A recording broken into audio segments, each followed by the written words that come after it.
তারা যদি 80 বছরও বাঁচে তাদের বয়স কখনো 40 পার হবে না। আপনাকে এমনভাবে এমন কিছু খাওয়ানোর চেষ্টা করতেছে যেখানে আপনি বমি করে দিবেন। সুশীলদের বিরুদ্ধে একটা সংঘবদ্ধ আক্রমণ চলতেছে বর্তমান সময়ে, তো এই বিষয়ে কিছু আলোচনা করতে পারে কিনা? হ্যাঁ, এটা অত্যন্ত হতাশাজনক। সুশীলদের বিরুদ্ধে যে কোনো আক্রমণ একটা সমাজকে ধ্বংস করে দিতে পারে। কারণটা কি, সুশীলদের বিরুদ্ধে বা সুশীলদের বিরুদ্ধে কোনো কিছু বলতে হলে আপনাকে আগে সেই লেভেলে যেতে হবে, সুশীল হইতে হবে, আগে সুশীল হতে হবে। এক শব্দটাই, এই যে সুশীল কারা হন? সাংবাদিক অনেকে হন, প্রথিতযশা, তো নোবেল প্রফেশন যেগুলো আছে আর কি, কবি হন, সাহিত্যিক হন, এরা সুশীল হন। এরা কারো হয় না, এরা দেশের হয়, এরা মানুষের হয়, এরা পৃথিবীর হয়, রাইট? তো এদের বিরুদ্ধে যখন আপনি কোনো অ্যাটাক করবেন তখন তার কাছাকাছি গিয়ে কাজটা করতে হবে। এখন বর্তমান প্রেক্ষাপটে যেটা ঘটতেছে সেটা হচ্ছে অপরাধটা সুশীলের না, বড় অপরাধটা হচ্ছে আমার স্বার্থের। আমার স্বার্থে আঘাত হাঁটছে এবং আমি আমার বয়স, আমার যোগ্যতাও বলবো, এগুলোর প্রেক্ষিতে সেইটাকে নেওয়ার যে এবিলিটি, এটা আমার নাই।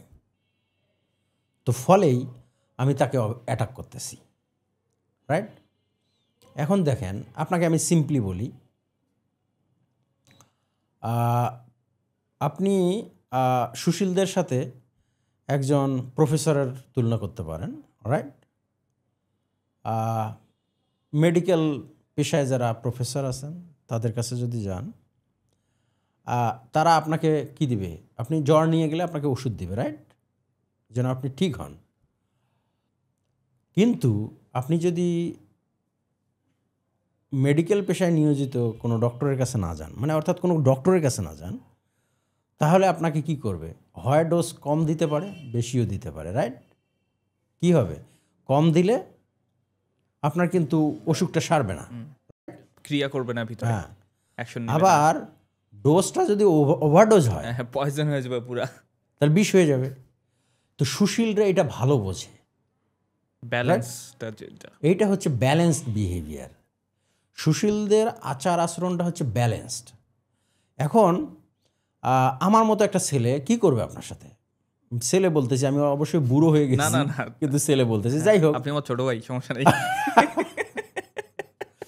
আমি যদি আপনাকে ওষুধ দিতাম তাহলে হয় সেটা দিতাম ওভারডোজ, না হলে কম ডোজ।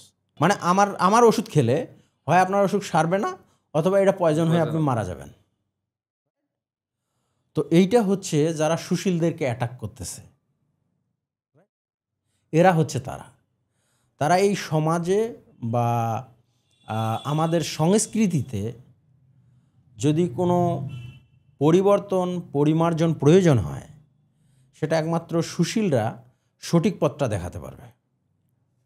কারণ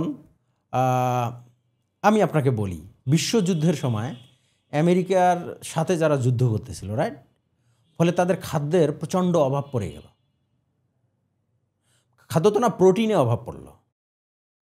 তো প্রোটিনে অভাব পড়ার ফলে তাদের মাথা নষ্ট, কারণ তাদের ফার্মাররা এত পরিমাণ প্রোটিন আর প্রডিউস করতে পারবে না, সক্ষম না।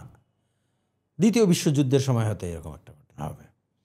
তো তারা যেটা করেছে, একটা ফুড হ্যাবিট কমিটি ছিল, তারা এটা নিয়ে স্টাডি করেছে, স্টাডি করে কিভাবে এটা খাওয়াবে। কারণ আমেরিকায় অর্গ্যান খাওয়া হইতো না, অর্গ্যানে কিন্তু প্রচুর প্রোটিন। আপনি কলিজা বলেন, কিডনি বলেন, ইন্টেস্টাইল বলেন, এই গরুর ভুঁড়ি, ফেফসা, এগুলো ফেলাই দেওয়া হতো। এই অর্গান খাওয়ার তো একটা কালচার তৈরি করতে হবে, রাইট? যে অবস্থা চলছে সেই অবস্থায় এটা বাস্তবায়ন সম্ভব না, কারণ তাদের কালচারালি এটাকে এখনও অ্যাকসেপ্ট করে নাই। তো তারা বহুদিন স্টাডি করলো, কিভাবে এটা ইনফিউজ করা যায় সেটা দেখলো, দেখার পর এটা কিভাবে মানুষকে প্রেজেন্ট করবে সেটা করলো, করে এরা ওইভাবে ওদের যে ডিশ আছে ডিশের মধ্যে খুব চমৎকারভাবে প্রেজেন্ট করার ব্যবস্থা করলো। এবং বাই দ্য সাইড অনেক অ্যাডভার্টাইজমেন্ট চললো যে এর উপকারিতা এগুলো কী। ওরা কিন্তু গিয়ে বলে না এই বেটা এটা খাও, এটা তো প্রোটিন আছে, তুমি খাও না কেন, এ তো বমি করে দিবে। দেখো অনেক দেশে তেলাপোকা খাচ্ছে, রাইট? তোমাকে যদি আজকে একটা বলি যে বেটা তেলাপোকা অন্য মানুষ খায়, তুমি খাও না কেন? এটা তো অনেক প্রোটিন, কিন্তু প্রোটিন আছে, 80% প্রোটিন ক্যারি করে। হ্যাঁ, তো প্রোটিন আছে, তো তুমি খাইতে পারবা না? রুচির ব্যাপার, কালচারের ব্যাপার, তো তুমি তো বমি করে দিবা, সিম্পল। তো এই যে লোকগুলা যারা সুশীল সমাজকে অ্যাটাক করতেছে তারা ওই জায়গায় আছে, আপনাকে এমনভাবে এমন কিছু খাওয়ানোর চেষ্টা করতেছে যেখানে আপনি বমি করে দিবেন। এটা কিন্তু ওই সুশীল সমাজ ছাড়া সম্ভব না।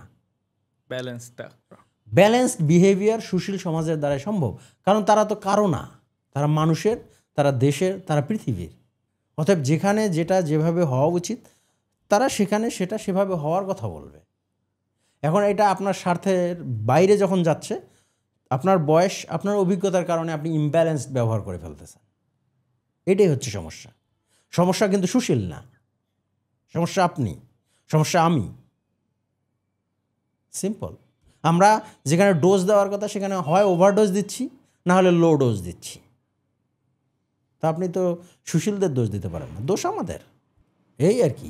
এটাকে যদি আপনি, আমি বুঝতে পারছি আপনার প্রশ্নটা কোথায়, এটা যদি রাজনৈতিক প্রেক্ষাপটে আপনি নিয়েই যান, এখন দেখেন যে কোনো রাজনৈতিক দল, রাইট, যে কোনো রাজনৈতিক দল তার সুবিধায় যেটা লাগে সেটাকে এক্সাজারেট করে, অতিরঞ্জন করে, যেটা তার বিপক্ষে যায় সেটা একেবারে কমপ্লিটলি ডিমলিশ করে দেওয়ার চেষ্টা করে। তো এই হচ্ছে চিত্র।